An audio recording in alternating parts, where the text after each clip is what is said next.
Boa tarde a todos, mais uma vez. Muito obrigado por todos que puderam comparecer aqui ao nosso evento. Hoje estarei abordando um tema que chama-se parceria entre casas, né? Trabalho, parceria entre casas, que é um tema muito importante, que fala de um processo de unificação, mas não de fusão. Fala sobre o que a gente pode aprender compartilhando com os outros as experiências, e hoje é muito bacana. Tem aqui a nossa amiga Leila, que é do Reviver, tem o pessoal da Casa do Caminho, né? Tem a menina e o Coisinha ali, que também participa de algumas casas estranhas ali. Coisinha de Jesus. Então, o que acontece? Esse tema eu quero levar de forma bem leve, mas também um pouquinho, de certa forma, consciente e prática para vocês, né? Então, é o Encontro de Médios 2024 e aqui, Mediunidade, Parceria e Desafios. Tem um texto no Evangelho que eu gosto muito, que os apóstolos estão caminhando com Jesus, eles passam por uma determinada cidade e quando eles se encontram novamente, que Jesus os manda, né, para curar e tudo com os seus dons, ele chega: Senhor, vimos alguém que em teu nome expulsava demônios e o repreendemos. E Jesus fala para eles: fizeste mal, porque quem não é contra mim é por mim. E onde se encaixa isso com a nossa realidade hoje, quanto trabalhadores espirituais? Quem viu o filme Pela Parte da Manhã, levante a mão aí. Agora, quem prestou atenção no filme? Legal. Olha só, o que acontece? A gente viu que quando a gente vem para cá, enfrentar os desafios da espiritualidade, de ser um trabalhador, de ser um médium, vem com uma função mesmo de atuar na sociedade, certo? E aí a espiritualidade se programa, tem muitos desafios que a gente enfrenta, há uma programação para quem você vai encontrar na sua vida, desafios de trabalhos que você vai desempenhar, provas e algumas situações que acontecem com você no momento em que você está nessa jornada. E tudo a espiritualidade financiando e apostando que você vai dar certo. Só que no plano físico, muitos de nós acabamos desviando desse processo todo. E aí os nossos amigos espirituais, que foram muitos que foram lá naquele momento que é tão doloroso para o espírito também, tem que voltar ao plano físico. É muito bom a gente viver e pensar que vou desencarnar, vou para nosso lar que todo mundo deseja, né? Eu não quero ir para nosso lar, que é pouco. Quero ir para Maruanda, já fico bem legal. E aí o que acontece? Tem alguma colônia de locutores? Provavelmente. Eu fui formado numa delas. Aí nós temos aqui a nossa colônia Morada do Sol, né? E baseado nos projetos das colônias, eu queria apresentar esse projeto para vocês que eu vou passar aqui. O que é o projeto basicamente da colônia Morada do Sol que a gente tem? Hoje a gente tem uma colônia chamada Morada do Sol, que é o que dá acesso ao trabalho do núcleo, só que é um trabalho muito eclético e ecumênico. Como eu disse de manhã quando eu fiz a prece, nós temos pastores evangélicos nessa mesma colônia, nós temos padres, nós temos freiras, nós temos índios, caboclos, pais velhos e toda uma espiritualidade que se une em prol de fazer o bem. E aí, enquanto eles estavam na Terra, todos tinham até os seus preconceitos, suas divisões de religiões. Mas chegando e conhecendo a realidade espiritual, eles entenderam que existe apenas um só caminho e uma só religião, que é o amor, que foi o que Jesus passou e deixou na Terra. Então nós tivemos hoje a oportunidade de assistir aqui o Lucas, trazendo a visão dele e algumas concepções que ele tem próprio do culto dele, da forma como ele também manifesta as ideias e os padrões, que é muito bem diferente de muitas outras casas. E a gente também faz o nosso trabalho, muito diferente do que o Lucas faz, assim como o Reviver e outras casas. Mas qual é o mais importante dentro desse conceito de estudar a espiritualidade? É sobretudo fazer com que as pessoas possam se abraçar entre si em prol de uma causa, o que muitas vezes acaba não acontecendo, porque como nós vimos até lá no centro dele, do Lucas, né, ele falou sobre a questão de pessoas que estão num determinado grau de poder e não conseguem ter a humildade de tratar as outras bem, né, que são seus mesmos irmãos, e aí gera divisão. E isso ocorre também dentro dos centros espíritas. Eu sou diretor de doutrina, eu sou diretor da parte infantil, e todo mundo começa a se degladiar. Aí começa fuxico e tudo e tudo. O que é que isso quer dizer? Primeiro, que nós somos humanos, certo? Como humanos, todo mundo tem aquela velha defesa. Mas eu sou humano, eu me iro, eu tenho raiva, eu tenho mágoa, né? Eu tenho tudo isso. Mas a gente está num projeto para crescer, e a espiritualidade acredita na gente. Muitas vezes é necessário que haja uma parceria entre casas e que as pessoas possam colaborar com conhecimentos diversificados e ter essa troca de experiência. Assim como a Leila passou as experiências lá no centro, as dificuldades dela com relação aos espíritos da Umbanda que ela não conhecia e está conhecendo, está se descobrindo. Assim como o Paulo com as suas dificuldades na Casa do Caminho, processo de mediunidade, incorporação, vai no outro centro, é diferente. Esse misto faz com que a gente pegue experiências e compartilhe também amizades espirituais. E é aí o ponto que a gente chega. Lembra que eu falei da Morada do Sol, que contém diversos espíritos? Hoje a gente tem aqui dentro da casa apoios que chegam em caravanas. Quando a gente necessita fazer um trabalho de desobsessão, por exemplo, quando a gente vai fazer um trabalho de exposição de filmes, um trabalho de esclarecimento como esse. Aí aqui vem espíritos do Centro Espírita Reviver, com a Ordem do Irmão Luiz, vem espíritos do Fé, Amor e Caridade, do Jesus nos Ampare, da Casa do Caminho, da outra Casa do Caminho daqui.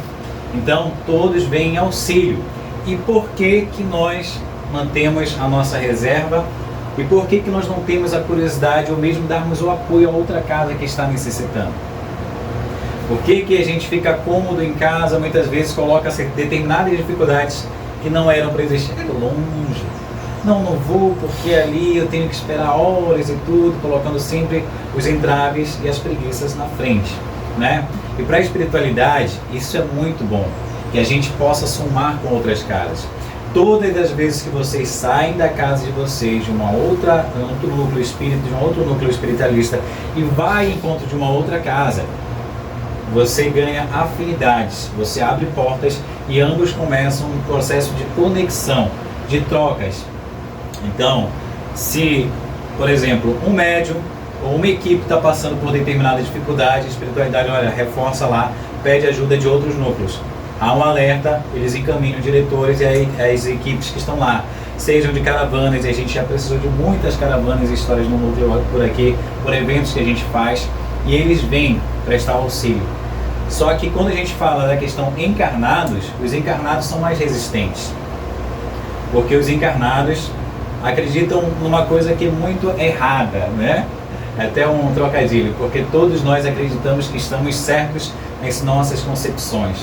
Só que essa frase aqui do Cristo, que ele diz, fizestes mal, porque quem não é contra mim é por mim.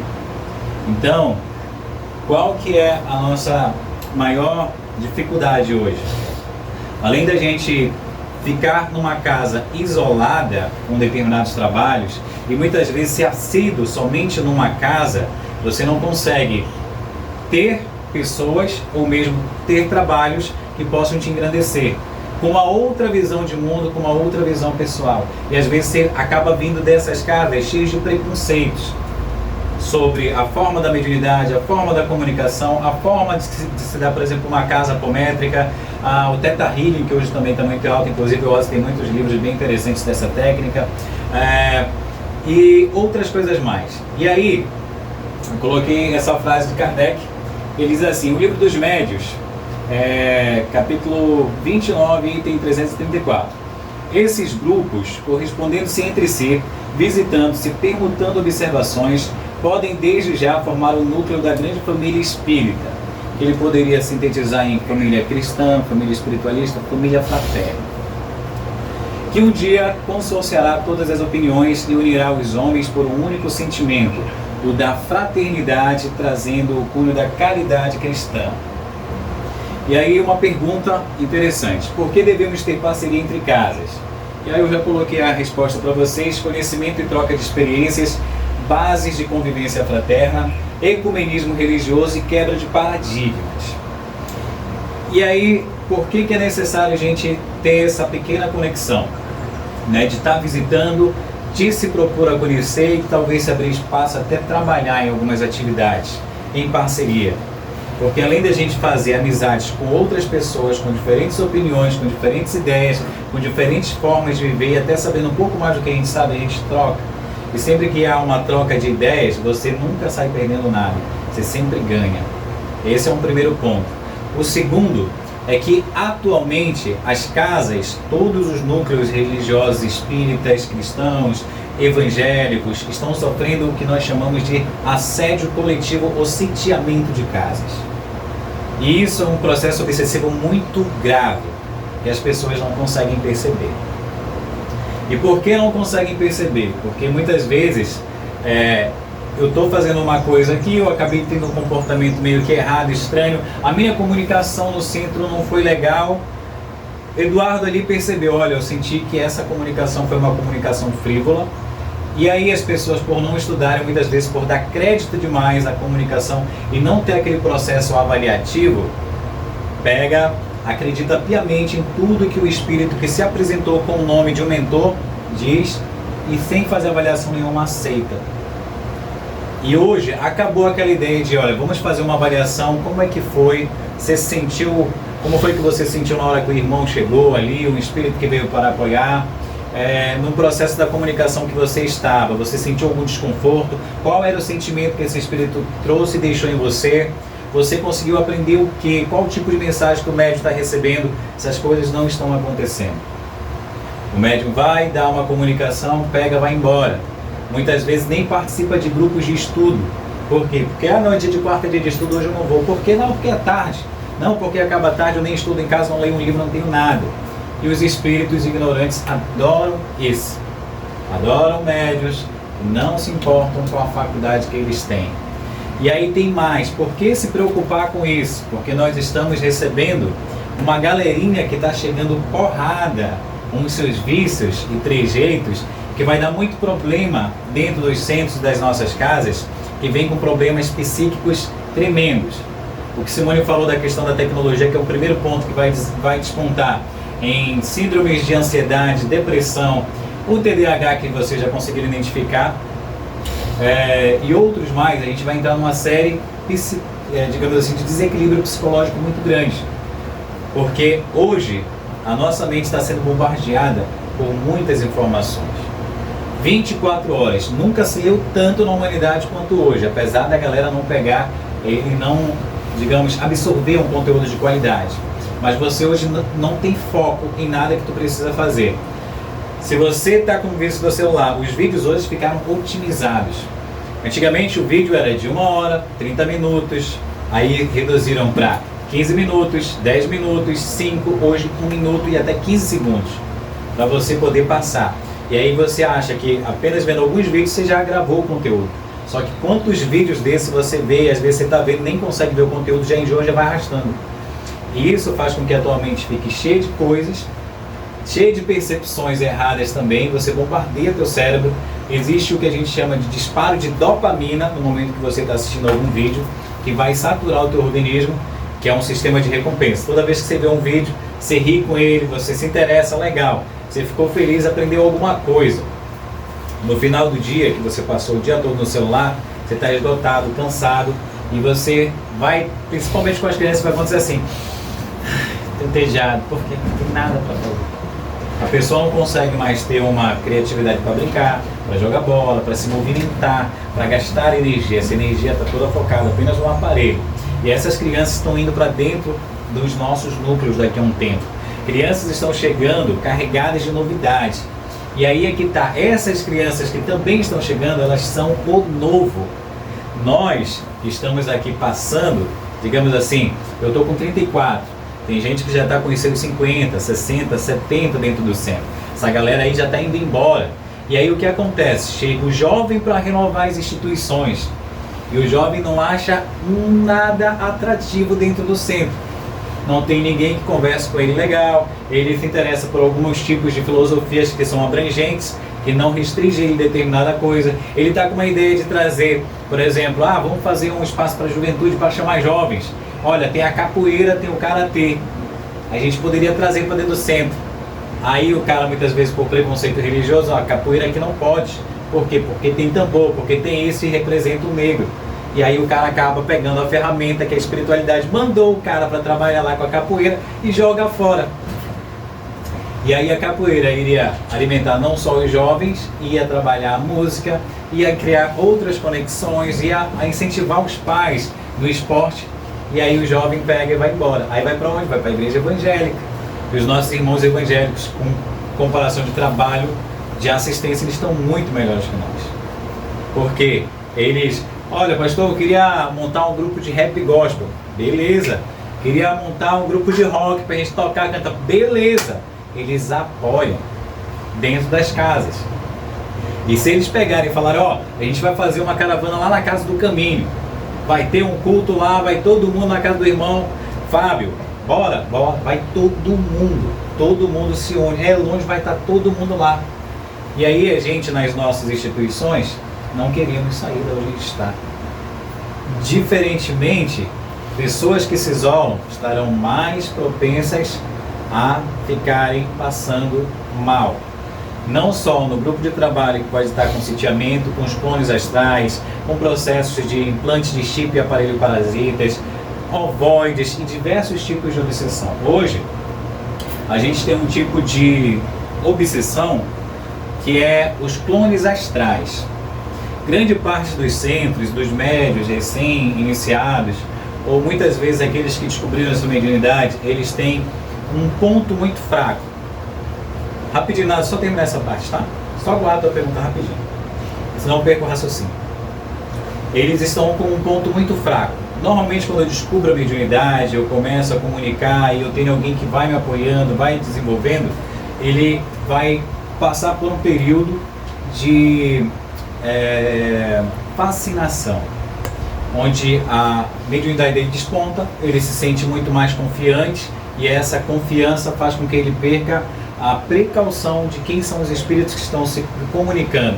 E aí ele vai começar a dizer que está vendo o Bezerra de Menezes, que está sendo associado por fulano de tal, isso e aquilo outro, sem entender o teor da mensagem que está chegando a ele, que muitas vezes não condiz com a postura de um Bezerra de Menezes, não condiz com a sua postura moral durante o dia a dia e as suas outras, condições morais que ele deveria estar melhorando.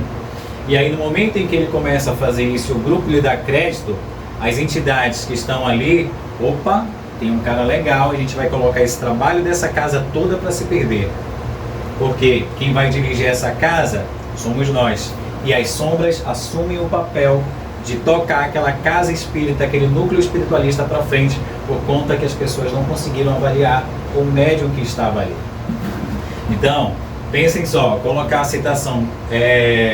Nós tivemos um grande médium, eu não tiro o mérito dele de forma nenhuma, que foi João de Deus, nos trabalhos de cura espirituais. E outros médios também que passaram fazendo curas espirituais, fizeram um bom e excelente trabalho, mas se perderam pela questão da vaidade e das suas condições morais. E foram médios que a espiritualidade, como a gente assistiu no filme, investiu em muito. Imagina a espiritualidade, olha, você vai fazer um excelente trabalho, você tem muita coisa para resgatar. E o cara passava horas ali restaurando vidas, porque os fenômenos de cura que ele fazia eram sensacionais, mas se perdeu na sua condição moral, assim como todos nós podemos nos perder. Então tem um livro também chamado Forró no Umbral, que eu acho que alguns de vocês conhecem, que ele narra uma história bem interessante das condições de grupo, de convivência, que muitas vezes está faltando dentro das casas. Hoje grande parte das casas estão se perdendo por uma coisa muito simples, ó.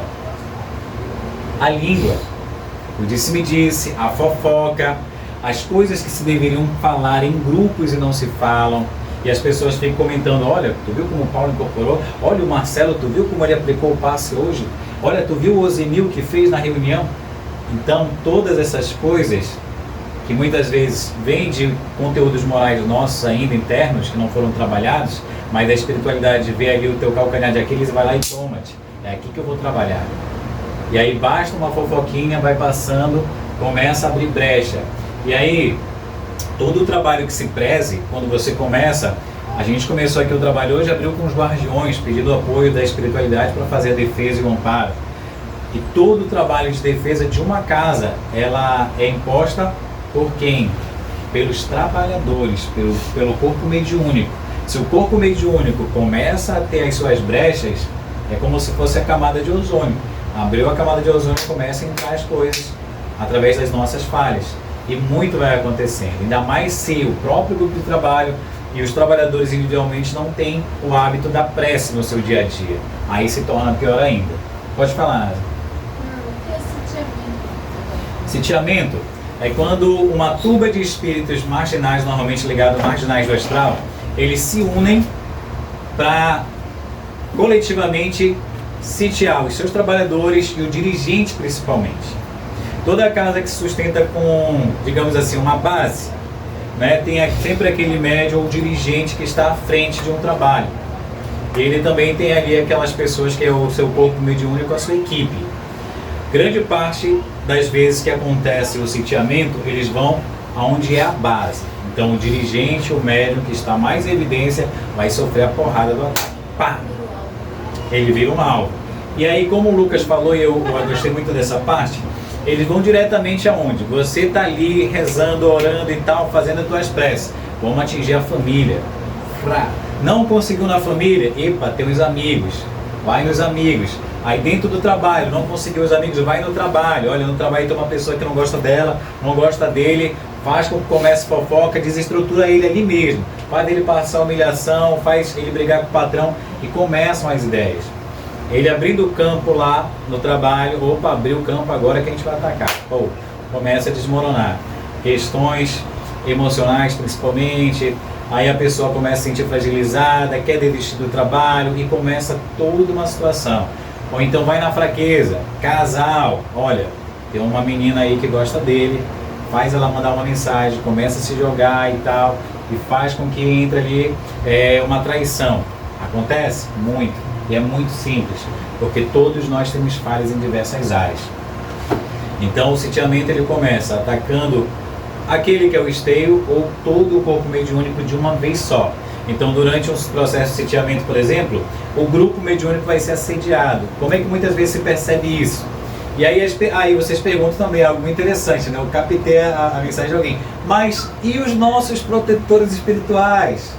E a equipe espiritual não vai fazer nada? O que vocês dizem?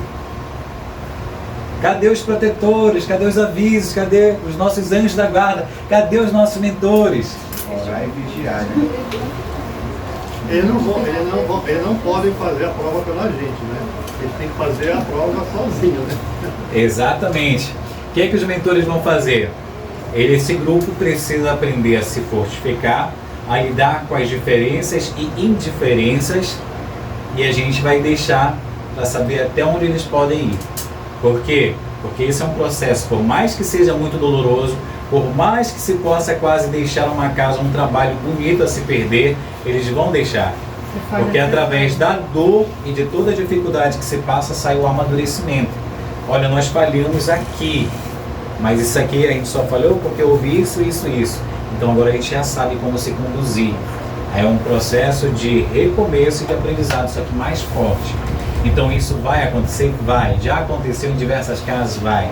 Casas que você vê, ó, houve questão de assalto, houve assassinato dentro da casa, processo de defesa ali, a situação que estava ocorrendo era muito grave pelos trabalhadores e pela direção. Então médios que acabam se perdendo nessas condições difíceis pelo processo.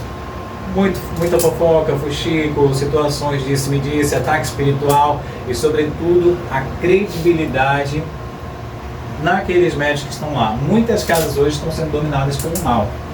E aí você vê a casa não avançar, a casa não conseguir prosperar nos seus trabalhos. E aí, muitas vezes tem as pessoas que são diversos, eu posso dizer assim, como anjos, são quase sempre as mais simples, que estão aí perseverando, que acreditam no trabalho, que estão lutando, que conseguem perceber as coisas. Muitas vezes é a moça da Copa, que está auxiliando o lanche das crianças, que consegue perceber as coisas. Olha, a gente está indo por um caminho errado. Diga, dona Sandra. Eu li um livro que fala nessa situação todinha aí. Porque antes deles fazerem o ataque, antes deles ir lá, eles vão estudar, eles vão conhecer e estudam cada um dos trabalhadores. Exatamente. Eles estudam tudo. É o diretor, é o palestrante, tudo eles estudam. E aí voltam, fazem a reunião para ver como é que eles vão começar a fazer o ataque. Você viu o filme que tinha um espírito Otávio, que ele foi lá com o chefe, né, deles, e chegou e falou, olha, tá aqui a ficha dele. Já tinha levantado tudo e ele falou, olha, ele fica muito vulnerável quando bebe, fica muito influenciável. E foi no livro que eu vi isso aí, que eu li, né? Aí você está falando, eu estou me lembrando, né? Então eles quando vão numa casa, eles quando vão num local que é bom, que eles querem destruir, eles vão estudar primeiro cada um de lá. que é para eles poderem vir aqui fazer suas reflexões e como é que ataca. E aí fulano vai atacar Beltrano, ele vai lá e pega aquele dali, tá entendendo? Eles fazem a festa. Esse aí que ela está falando é uma obsessão inteligente, né? É o assédio inteligente, que é aquele assédio coordenado, não é aquele assédio feito aleatoriamente, de qualquer maneira. Não. É estudado. É estudado. O Paulo é ser ciumento, o Bruno tem vício tal. Então, cada um vai naquele aspecto de fraqueza. O dirigente lá está afim daquela outra moça, então vamos fazer ele é casado, vamos fazer os dois se aproximar. Então, é um ataque coordenado e inteligente, né? Não é... Todo ataque à casa é dessa forma, né? Não é coisa assim aleatória. Agora, algo interessante que... Não sei se vocês notaram, vocês viram como ele conseguia pegar se não me engano era a Fábio até o principal, né? Que estava sendo assediado. E ele... ele disse o seguinte, na hora que ele chegava na casa dele, ele estava com alguma vontade, o cara só ia lá e... Vai lá, ó, vamos beber. E o cara ia na geladeira e pô, bebia.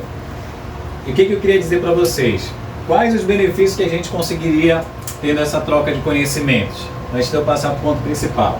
Estudo, trabalho em equipe, que é muito necessário a gente desenvolver isso aqui. Conexões e fortalecimento de egrégora espiritual, que foi aquilo que eu falei. A gente vai numa casa, busca auxílio, começa a estabelecer amizade, as equipes espirituais se aproximam de nós e começam a trabalhar entre si. Apoio e combate à obsessão, ampliação das formas de tratamento, porque... Como é que vai se dar a questão do tratamento? Aqui a gente trabalha com cristais, aqui a gente trabalha com passe, a gente trabalha na maca, aqui a gente trabalha de vez em quando com apometria quando necessário. Não é muito nosso viés trabalhar com apometria, mas quando necessário a gente trabalha. Por quê? Porque de um período que a gente trabalhou com a apometria, a espiritualidade disse o seguinte pra gente: nós não queremos essa forma de trabalho como trabalho principal. Por quê? Como o Lucas colocou pela parte da manhã, que normalmente no trabalho em que ele desenvolve, eles normalmente pegam os espíritos, pede para a espiritualidade encaminhar e retira do médium rápido, só dá aquele choque anímico e vai. Aquele choque anímico já é muito válido para o médium que está ali, que está no processo do desenvolvimento da Umbanda, está recebendo toda aquela energia. Normalmente eles pegam espíritos vampiros, marginais, entre outros, para pegar aquele choque ali de vibrações, limpa ele e de lá ele muitas vezes são encaminhados para os centros espíritas, para que haja esse diálogo. Eles muitas vezes são encaminhados. Por quê? O diálogo, o que são os espíritos? Nada mais são do que as almas dos homens que viveram na Terra. Então, os espíritos, no momento que você está dialogando com eles, o que eles vão mostrar? A fraqueza, os erros que eles fizeram. Eles estão mostrando a situação, como eles ficaram depois da morte e o tempo que eles perderam. Isso pra gente é um aprendizado, porque muitas vezes as posturas que nós estamos tomando na vida pode recair na mesma condição em que ele está. Ele mostra pra gente. E no momento que o nosso amigo aqui falou que a gente se coloca na mesma igualdade que eles, não, meu irmão, estou na mesma condição que você, né? Eu não sou nem melhor nem maior do que você, eu estou na mesma condição e talvez até pior. Coloca-se no patamar de humildade, a gente começa a compreender que a gente não quer isso pra gente também. Então, o diálogo, ele acaba sendo terapêutico e uma forma de catarse. O espírito, no momento que ele vai se comunicar ali, imagina, colocar o Paulo aqui de novo, né? Paulo perseguia o Ozemi aí durante 1000 anos, tem um ódio tremendo do Ozemi durante 1000 anos, veio degradado para cá porque destruiu, roubou a esposa e tal, acabou com a família e ele nunca conseguiu encontrar com o Ozemi por conta do ódio dele. A sede maior dele era encontrar com o Ozemi. Finalmente ele encontra o Ozemi dando palestra dentro de um centro. E aí ele vai, naquele momento sem ela parado, pela espiritualidade do centro, vai para uma mesa mediúnica e lá ele consegue desabafar os 1000 anos que estão guardados.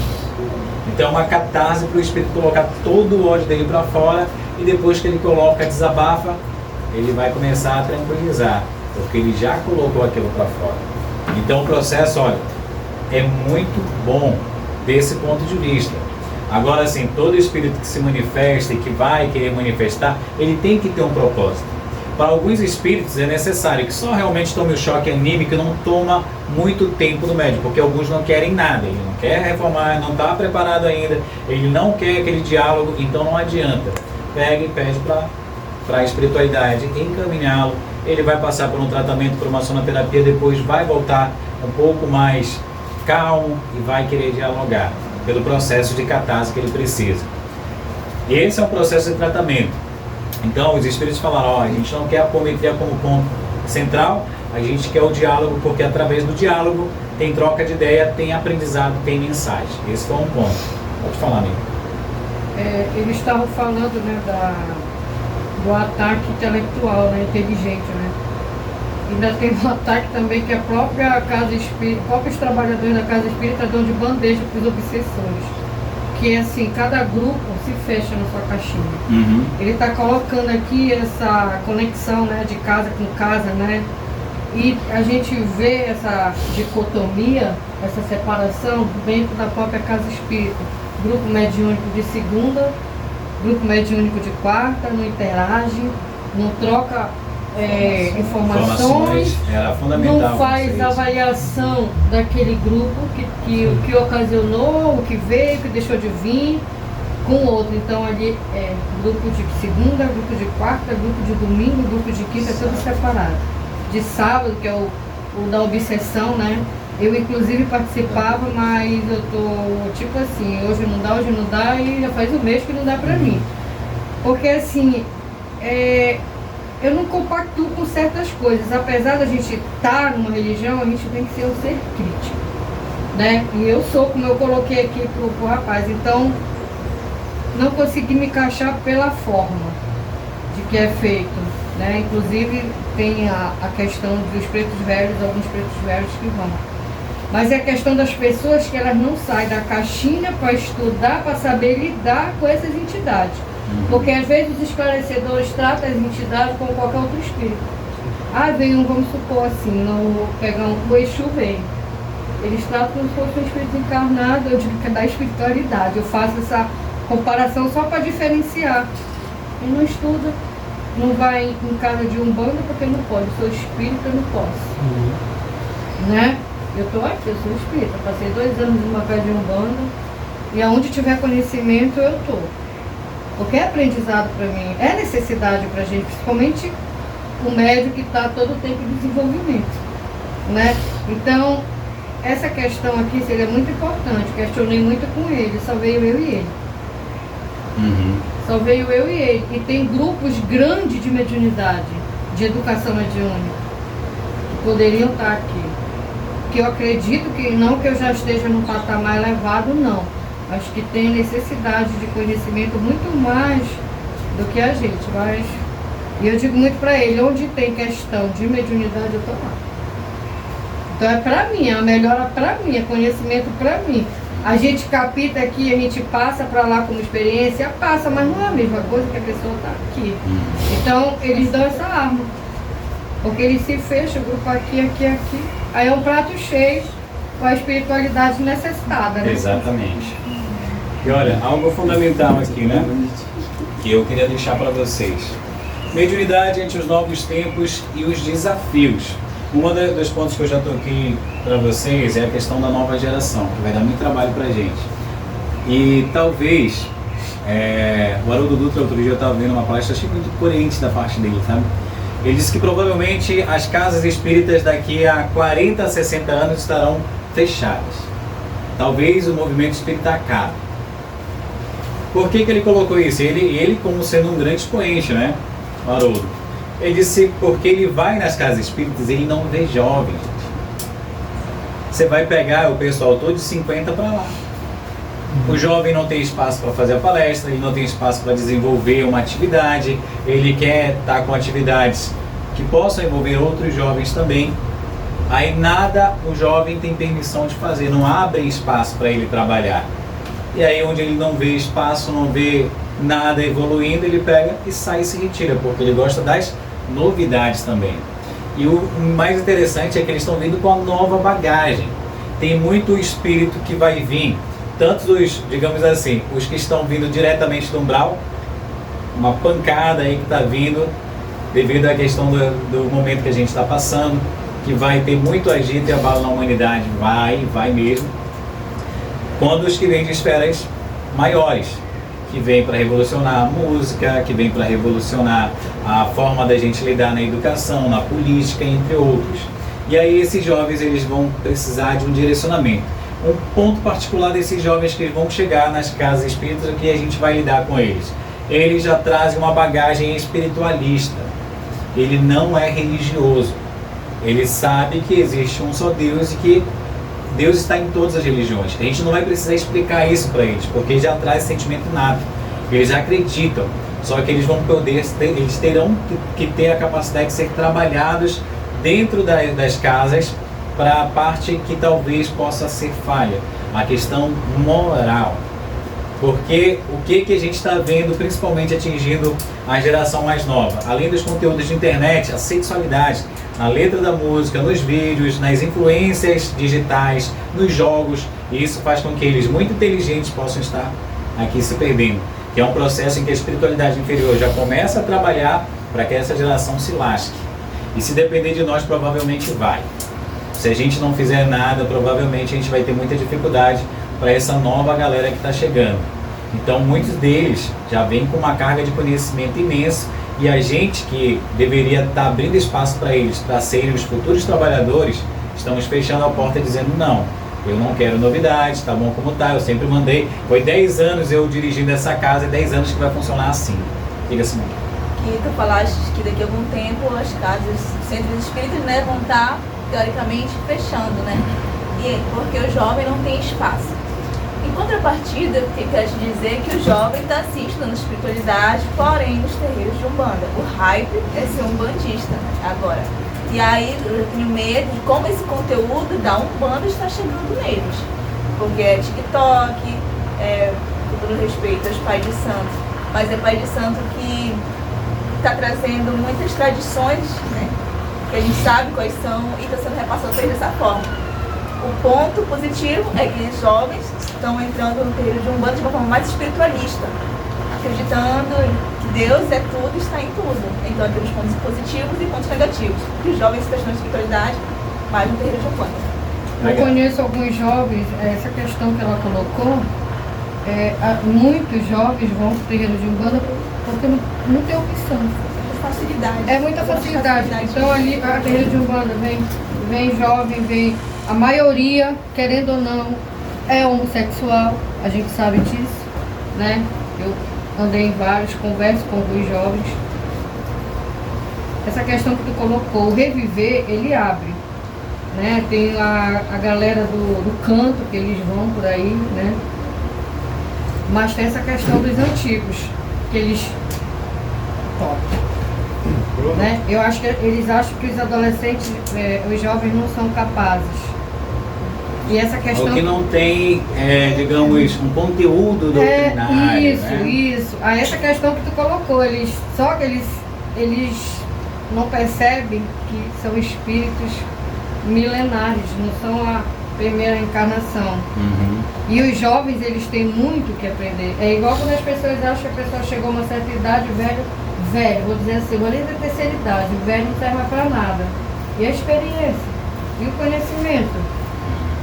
Se a gente fosse analisar esse ponto, ninguém ouvia Preto Velho. Porque Preto Velho tem aí 100 anos, 90 anos, mas o cabedal de conhecimento que eles têm, entendeu? Então, né? Bruno, uma coisa que serve para reflexão dentro do nosso trabalho, né? É que não é só as casas individualmente que são atacadas, né? As casas espíritas, as casas urbanas, os terreiros, candomblé e tal. O ataque espiritual, ele é por exemplo, o Espiritismo tem a Federação Espírita Brasileira, né? FEB. O ataque é lá em cima, porque, por exemplo, em relação à FEB é que cria as diretrizes, né, para os centros espíritas no Brasil todo. Então, onde é que o ataque pode ser feito, que não precisa pegar uma casa, 2, 3 individualmente, para dar um trabalho, né? A gente pega logo a mãe ali que dá a diretriz para tudo. Exatamente. Então, o Saulo Calderon, você deve conhecer, que é um grande espiritualista, ele foi levado via projeção astral pelo mentor dele em 2005, no funeral, foi levado fora do corpo ao funeral do Papa João Paulo II.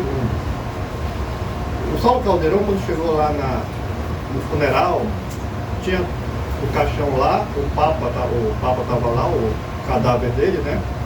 O Saulo estava no astral, mas estava vendo o funeral, né? Que acontecia no físico, mas no astral ele viu o que estava acontecendo. Tinha 2 magos negros, um do lado e outro do caixão do Papa João Paulo II. Então, o que a gente pode concluir disso? Que a Igreja Católica, sendo uma instituição imensa, ela está ali sob influências negativas, justamente para que essas diretrizes obscuras sejam espalhadas. A mesma coisa a FEB, a Federação Espírita Brasileira. Por exemplo, o Allan Kardec, e eu falo isso, sou muito grato ao Espiritismo, então assim, não é uma crítica, mas não é nem tanto ao Espiritismo, é essas pessoas ao movimento que não espírita. é o Espiritismo. Porque o Kardec, quando eu falei, estava conversando com a Érica sobre isso, inclusive, está até em sintonia aqui, né? O Kardec, quando codificou o Espiritismo, ele não fechou o Espiritismo numa caixinha. Não. Tem que ser só a aguinha fluidificada, o passe e acabou. Não, isso aí foi o movimento espírita que criou essa caixinha. O Kardec, ele deixou aberto para você estudar sobre o budismo, sobre o hinduísmo, estudar as formas de mediunidade. Se Kardec estivesse vivo, ele estaria nos terreiros de Candomblé, nos terreiros de Itabô de Minas, na Umbanda, vendo como que se dava a manifestação dos caboclos, pretos velhos e tudo, as encantarias, ia ser uma coisa fenomenal. O Espiritismo seria tudo isso. O hoje chamado Espiritismo seria tudo, abrangeria tudo isso. Por que é um Na verdade, ele abrange. Ele abrange. O problema é que o movimento não abrange, porque Kardec disse que o Espiritismo seria o futuro das religiões, porque a forma que Kardec entendia o Espiritismo é ciência para o descobrimento, uma ferramenta para você descobrir o mundo espiritual e entrar em correlação com eles. Tanto que ele cita a questão dos médiuns, dos fenômenos, entre outros. Então Kardec via o Espiritismo como um processo de ciência, para que você pudesse ter uma ferramenta de lidar com os espíritos. Só que aqui no Brasil, muito pela nossa cultura, a gente criou um processo de religião, e ele se fundamentou muito como religião, e alguns pegaram também a parte da filosofia, que é algo que também está estabelecido, mas em essência ele nasceu como ciência. Deixa eu só avançar um pouquinho rapidinho, que a gente vai entrar nesse mérito aí. E aí, olha só, arte e educação, ferramentas e práticas para novos trabalhadores, espaço para o novo, atualização e mentalidade inovadora e espiritualidade sem fronteiras, que é o que a gente vai tratar naquilo que você está falando. Esses aqui seriam os desafios que a gente teria para poder renovar. Uma das coisas que uma das coisas que não aconteceram, que eu acho que as pessoas, principalmente pelo Espiritismo, que chegou pela Bahia, eu achei muito interessante começar pela Bahia, onde havia muito da cultura negra, da cultura africana. Ele tomou contato e de lá ele se disseminou para o resto do Brasil, onde criaram a primeira instituição espírita. A gente teve algo bem interessante nesse período. As pessoas esqueceram de que nós estamos no Brasil e que no Brasil você muitas vezes não vai receber o espírito francês que iniciou Allan Kardec, por mais que os espíritos possam ir a todas as longitudes. Mas quem foram os espíritos que constituíram o Brasil? Negros, índios, portugueses. Então toda essa miscelânea aí faz parte do Brasil. Franceses, espanhóis, todos estavam aqui e cada um com a sua cultura formou o povo brasileiro. E aí, quando os espíritos vêm trajando as suas vestimentas, que a gente sabe, e parece que as pessoas esquecem, que o espírito ele se adequa à sua roupagem conforme o queira, é aquela que mais marca a sua encarnação. Então ele vai se apresentar como um preto velho, e o preto velho é falange. Os pretos velhos, que eu prefiro chamar de pais e mães velhos, eles são falanges de espíritos sábios, aprimorados na Caldeia, Persa, Medopérsia, Egito, na época de Atlantis, Lemúria, toda essa experiência os espíritos velhos sabem. Eles lidam com magia, com trabalhos pesados, já tiveram toda a sua experiência. Então, esses são os espíritos pretos velhos. Mas existem os pretos e velhos, que são escravos, que morreram em idade avançada, mas também cheios de ódio dos seus senhores. É preto velho? Não é. Por quê? Porque não superou a ideia do remorso, do rancor, do ódio, e não tem a sabedoria que esses outros têm. Então, quando a gente fala de pais e mães velhos ou pretos velhos, a gente vai falar justamente desses espíritos milenares, que trazem um arcabouço muito grande. E aí, a gente vê, por exemplo, no fundamento da Umbanda, né, quando a Umbanda é iniciada, os espíritos colocando o que seria a Umbanda, o espírito para a caridade. E aí o que é o movimento mais interessante que surge a partir desse ponto, que era a união da Umbanda e do Espiritismo, que deveriam se fundir nas ideias, né? O Espiritismo estava com as ideias ainda muito, digamos, elitizada. Mas por que estava elitizada? Porque ela começou num período em que no Brasil só quem sabia ler e escrever era quem tinha dinheiro.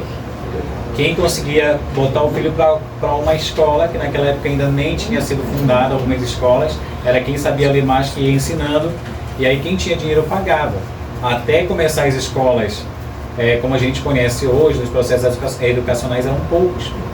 Então as pessoas não tinham acesso aos livros espíritas naquela época, muito pouco. As instituições eram representadas por quem realmente sabia ler e escrever, quem tinha dinheiro também, porque o pobre normalmente estava ali, batalhando para ganhar o pão de cada dia. E aí surge a Umbanda com uma necessidade de fazer com que esses espíritos que estavam desencarnando em solo brasileiro pudessem também resgatar os seus débitos trabalhando na espiritualidade. E aí vai surgir recolhendo a todos, tanto que é um culto que absorveu muita coisa e que hoje é difícil você dizer o que é Umbanda, o que é tambor de mina, e bebeu do candomblé também, mas a única religião que nós brasileiros temos 100% brasileira é a Umbanda. Ela é 100% brasileira. E a gente não tem orgulho disso, mas deveria ter, porque ela abre para todos os cultos. Ela não tem preconceitos. E aí, algo que eu queria colocar aqui para vocês, que é mentalidade inovadora. Você falou da questão dos homossexuais. Por que tantos homossexuais hoje vão para a Umbanda? Porque eles são muito mais aceitos na Umbanda. Se for para o centro espírita, até vai. Só que dentro do centro espírita mesmo, em algumas casas, não são todas, existe o preconceito do diretor, existe o preconceito da direção que está ali, não vai colocar ele em alguma coisa porque vão ver como algo promíscuo, algo que pode colocar em risco por uma pureza que não existe. É algo Isso imoral. é algo imoral também, então coloca-se isso. Mas esquecem de algo fundamental. A sexualidade para a espiritualidade não importa nada. Querem saber o que está daqui do coração para a mente, que é o que tu faz nas tuas atitudes. E aí, se a gente não abre espaço para essas pessoas que buscam orientação, até mesmo para se moralizarem, onde é que eles vão buscar um espaço para ter conteúdo moral, para que possam sair da vida promíscua que estejam, por mais que estejam? Onde é que eles vão buscar recurso se ele vai na igreja, dizem que é o demônio, que ele está sendo encapetado, vitimado por algumas situações, vai no espiritismo, sofre preconceito, a única que aceita ele bem é a Umbanda. Eu vou para a Umbanda. Só que às vezes, por mais que eles sejam muito bem aceitos, em algumas casas eles acabam dando muita passagem e viam um animismo que deveria ser trabalhado, que muitas vezes não é. Então, se a gente não pode resgatar esses irmãos por puro preconceito, a gente precisa começar a refletir nas nossas posturas e atitudes com referência a esses irmãos que estão procurando as casas. E uma das coisas que a espiritualidade tem feito, lançar filmes com conteúdo espiritualista, espírita, que são maravilhosos. Aí o que acontece? Acende a chama de conhecer o espiritismo, vai para dentro das casas, tem nada a ver com o que eu vi no filme. A pessoa sai desiludida, sai triste, poxa, mas falaram que é um local totalmente diferente, chego lá, achei um monte de gente fria, gente que não tem alegria, gente tudo séria. Onde que eu vou me adaptar com um negócio desse? Esqueceram do principal dentro das casas. O acolhimento, a fraternidade, o sorriso principalmente. O perguntar, e aí meu irmão, como é que você está? E aí, como foi a tua semana? Foi boa? As pessoas esqueceram disso. E muitas vezes, a pessoa está indo dentro de um trabalho, por exemplo, a Érica vai todo dia para casa do caminho. Um dia ela não foi, ninguém liga para saber, Érica, tu tá bem? O que foi que aconteceu? Ela passou aí sem um mês, ninguém notou a Érica. Que a Érica não veio mais, por que a Érica se afastou? E Não as liga, pessoas mas critica. né? As pessoas não se importam com as outras. Então a gente está pregando o que o Cristo disse, a gente está pregando, a gente está aprendendo alguma coisa que a espiritualidade está pedindo que a gente se importe com os outros. Uma das coisas que os extras, que é uma equipe que trabalha com a gente, falou: ó, vocês são um grupo pequeno, vocês conseguem, vocês já gravaram o nome de cada um completo aqui? Você sabe qual a idade que eles têm? Vocês sabem como é que está a condição de cada um? Você não consegue conhecer um grupo pequeno, quanto mais um grupo grande. E aí o que ele quer dizer? Se a gente não conhece a nossa intimidade, os nossos amigos, os nossos irmãos, como é que a gente vai querer tratar e lidar com os maiores? Com os consulentes que vêm com os seus problemas e tudo. Isso traz uma série de situações complexas para nós. Então é necessário que a gente possa rever esses pontos. Acho que esse é o último ponto que eu queria colocar para vocês. Essa aqui. E aí, para que a gente possa rever todas essas condições da parceria entre casas, eu queria desde já mais uma vez agradecer ao pessoal da Casa do Caminho, que está com a gente, o Reviver, que veio aqui, eu mandei inclusive para o Afonso, convidando, né? E todos os nossos trabalhadores que puderam estar aqui hoje. Porque para estar dentro de um trabalho espiritual, é necessário que você também abnegue, que você faça suas escolhas.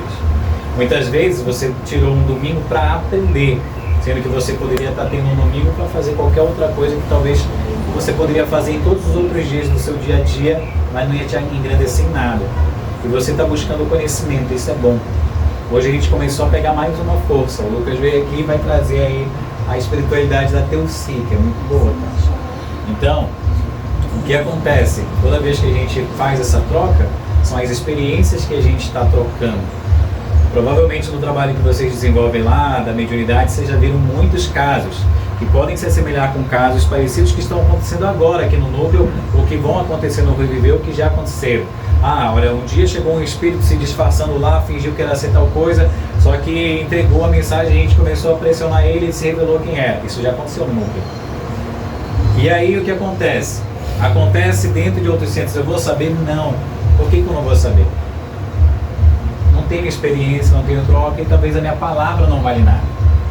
Porque muitas vezes, se não vier de alguém experimentado, de um médium clarividente, e Kardec também deixa algo muito interessante no livro dos Espíritos.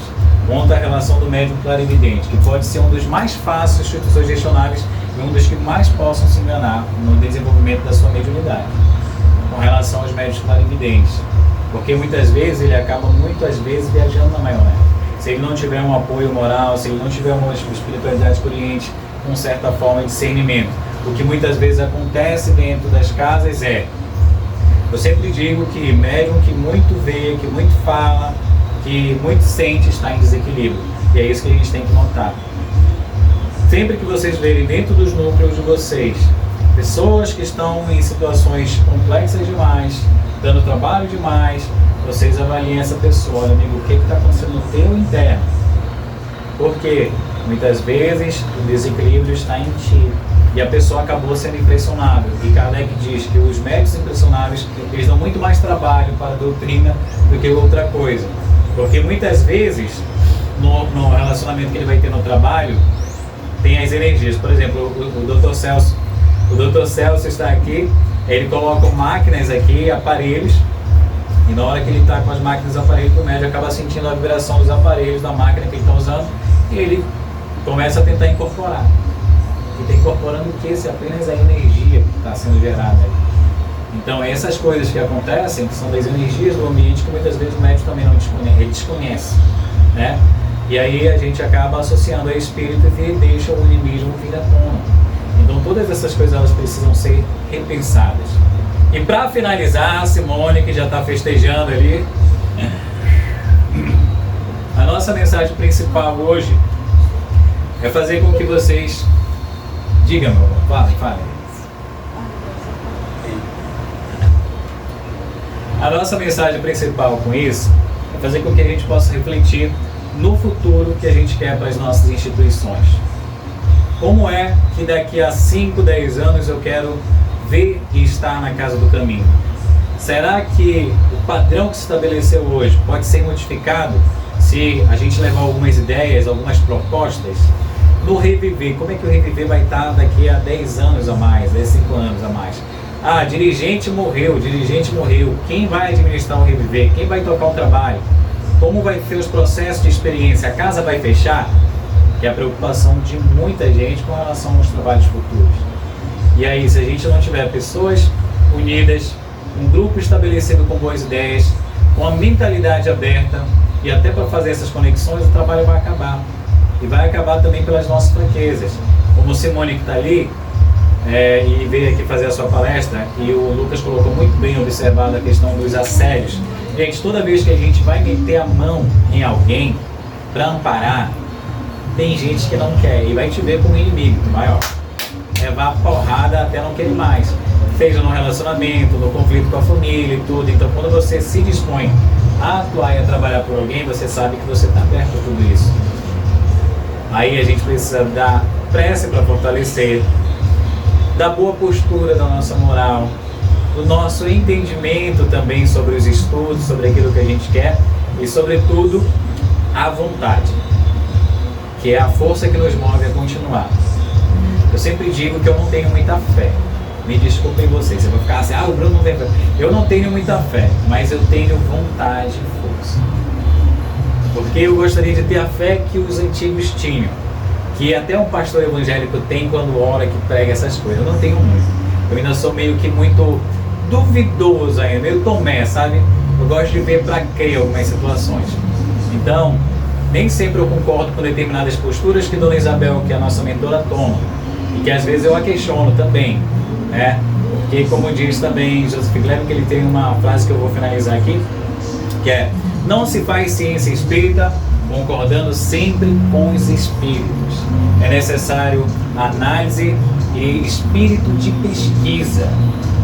Essa frase é sensacional e eu quero que vocês levem ela daqui para que vocês possam questionar os espíritos, questionar os médios. Hoje os médios não querem ser questionados. Você vai fazer, acabou uma avaliação de um trabalho, como é que você está? Estou esgotado. Por que está esgotado? O trabalho foi muito intenso e tal, passou alguma coisa, estou com dor de cabeça, estou me sentindo mal, meu corpo está todo dolorido. Não está legal, leva para a maca, faz trabalho, dá paz, tem que sair bem. No mínimo, um pouco de carga alegre, porque você acabou de ser servido lá. E às vezes isso não acontece. Então é necessário que essa avaliação pós-trabalho seja feita. E sempre que houver o contato com a espiritualidade que dirige o centro, que vocês precisam conhecer essa espiritualidade, saber quem está à frente. Irmão Luiz que resolve lá no centro, chama o irmão Luiz. Irmão Luiz, como é que está o nosso grupo mediúnico? Quais as orientações que a gente precisa aqui para a gente melhorar o nosso trabalho, que precisa de inovação? Tem, muitas vezes não tem. Acabou o trabalho, Dona Isabel está sempre aqui com a gente, a nossa netinha velha. Como é que tá? Olha, o Bruno está muito teimoso, sempre estou teimoso. O Bruno está muito teimoso. Precisa melhorar nisso e tal, puxa a orelha, beleza. Então a gente vai melhorando assim. Então, se a gente não for um pesquisador ou um estudante do espírito, a gente vai falhar. Quando tem uma passagem bíblica que fala um confia no outro, eu acho que ela se aplica muito na questão de você acreditar no seu eu divino, né? Porque a gente acredita muito no que o outro fala, que o médium é fodão, que o mestre é fodão, e aí a gente se atém muito no que ele fala e a gente não está confiando no que a nossa intuição está falando, sabe? Eu acho que se aplica muito a isso também, a gente confiar no que, porque a gente tem que absorver, né, o que o mestre, o orientador, sei lá, está falando, mas filtrar de acordo com a minha realidade, aquilo que eu quero para mim. Eu acho que é importante a gente justamente ter esse senso crítico, né? Não é ser indisciplinado, mas ter um senso crítico, né? Para poder observar. Saber avaliar e aceitar com razão. Sim. Sempre digo que você vai permanecer no trabalho desde que você tenha consciência e saiba por que está ali, por que as coisas acontecem. Por exemplo, aqui a gente tem um altar, tem as velas, tem as quartinhas, tudo fundamentado. Mas se não tivesse tudo isso, teria o mesmo trabalho.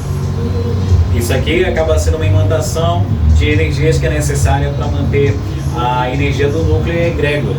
Mas se não tivesse, funcionaria da mesma forma. Porque a fé é que vai fazer todo o movimento, o propósito é que faz todo o movimento. Então eu espero que vocês tenham gostado da nossa palestra, espero que tenham gostado do dia de hoje. Muito obrigado pela presença de vocês e até a próxima. Beleza?